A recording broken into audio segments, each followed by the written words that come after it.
আসসালামু আলাইকুম এভরিওয়ান। আজকে একটা ইন্ডাকশান নিয়ে পড়েছি। ইন্ডাকশানটার আইজিবিটি আইসি শর্ট হয়ে যাওয়ার ক্ষেত্রে একটা ফিউজ সিস্টেম আছে, ফিউজও ব্লাস্টিং হয়েছে ভালো রকম। তো আইজিবিটি চেক করা হলো, আইজিবিটির ইমিটার ভোল্টেজ কত আছে, গেট আর ইমিটারের ভোল্টেজ সবই চেক হয়ে গেছে। মোটামুটি এখন দেখা গেল যে 15-120 একটা ট্রানজিস্টর আইজিবিটি আইসি আছে, সেটাকে এখন চেঞ্জ করা হবে। চেঞ্জ করে 25-120 এটা লাগানো হবে। লাগিয়ে দিয়ে আশা করি প্লে করে একবার দেখাবো ভিডিওর মধ্যে।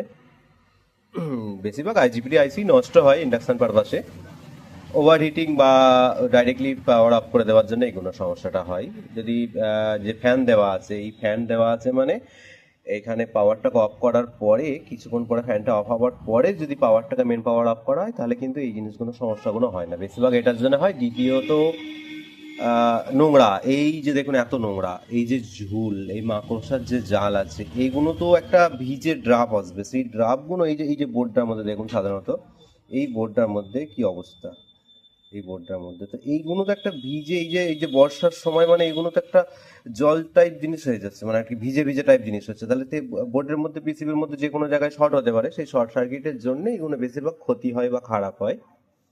তো এইগুলো সতর্ক রাখতে হয়, যেহেতু একটা ইলেকট্রিক জিনিস, এটা ব্যবহার হলে সেটাকে চেষ্টা করতে হবে ভালো করে পরিষ্কার জায়গায় রাখা, বা কাজের শেষে এটাকে ভালো করে মুছে নেওয়া দরকার, যাতে কোনো সমস্যা না হয়। যেই যে ঝুল, যে মাকড়সা, এগুলো আসে কি করে, এগুলো কোনো খাবার আইটেম, কোনো রান্না হলে সেই খাবার আইটেম বা কোনো ক্ষেত্রে দুধ বলুন আর যে কোনো জিনিস করবেন, এর ওপরে যখন ওভার হিটিং হওয়ার পরে পড়ে যাওয়ার ক্ষেত্রে সেগুলো থেকে একটা ওরা খাবার পেয়ে, খাবারের সন্ধান বা স্মেলটা পাওয়ার পরে এরা এখানে বাসা নেয়। সেই বাসা নেওয়ার জন্যই এত বড় ক্ষতি হয়।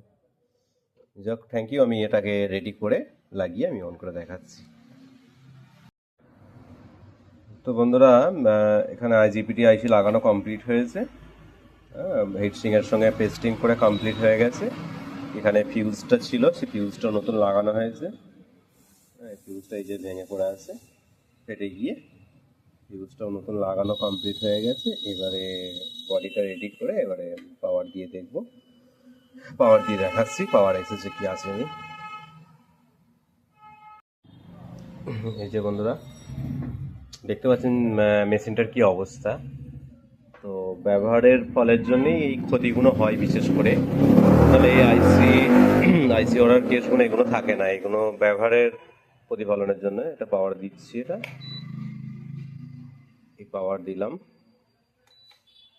E01 মানে স্টিলের কোনো জিনিস চাইছে ক্যাচিংয়ের জন্য। ফ্যানও চালু হয়ে গেছে, মেশিন কমপ্লিটলি রেডি। ফ্যানও চালু হয়ে গেছে,